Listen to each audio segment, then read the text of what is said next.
आज का पाठ प्रेरित चरित अध्याय 12 वाक्य संख्या 24 से अध्याय 13 5 तक।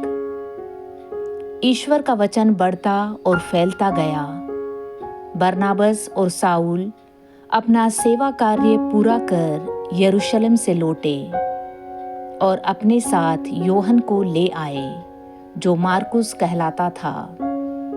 अंताकिया की कलीसिया में कई नबी और शिक्षक थे, जैसे बरनाबस, सिमेयोन जो नीगेर कहलाता था, लुकियुस कुरेनी, राजा हेरोद का दूध भाई मनाहेन और साउल।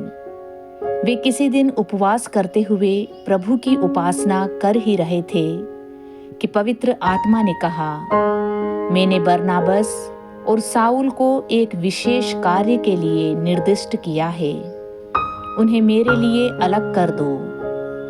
इसलिए उपवास तथा प्रार्थना समाप्त करने के बाद उन्होंने बरनाबस तथा साउल पर हाथ रखे और उन्हें जाने की अनुमति दे दी।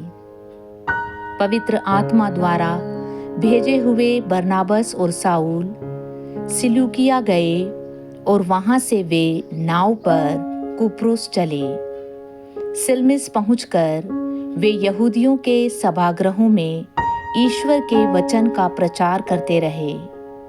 योहन भी उनके साथ रहकर उनकी सहायता करता था। आज का सुसमाचार संत योहन अध्याय 12 वाक्य संख्या 44 से 50 तक।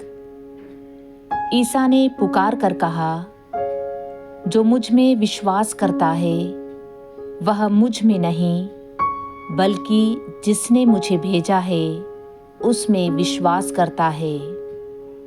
और जो मुझे देखता है वह उसको देखता है जिसने मुझे भेजा।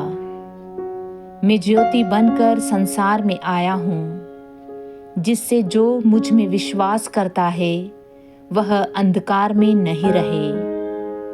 यदि कोई मेरी शिक्षा सुनकर उस पर नहीं चलता तो मैं उसे दोषी नहीं ठहराता हूँ, क्योंकि मैं संसार को दोषी ठहराने नहीं, संसार का उद्धार करने आया हूँ। जो मेरा तिरस्कार करता और मेरी शिक्षा ग्रहण करने से इनकार करता है वह अवश्य ही दोषी ठहराया जाएगा। जो शिक्षा मैंने दी है वही उसे अंतिम दिन दोषी ठहरा देगी। मैंने अपनी ओर से कुछ नहीं कहा, पिता ने जिसने मुझे भेजा आदेश दिया है कि मुझे क्या कहना और कैसे बोलना है। मैं जानता हूँ कि उसका आदेश अनंत जीवन है। इसलिए मैं जो कुछ कहता हूँ उसे वैसे ही कहता हूँ जैसे पिता ने मुझसे कहा है।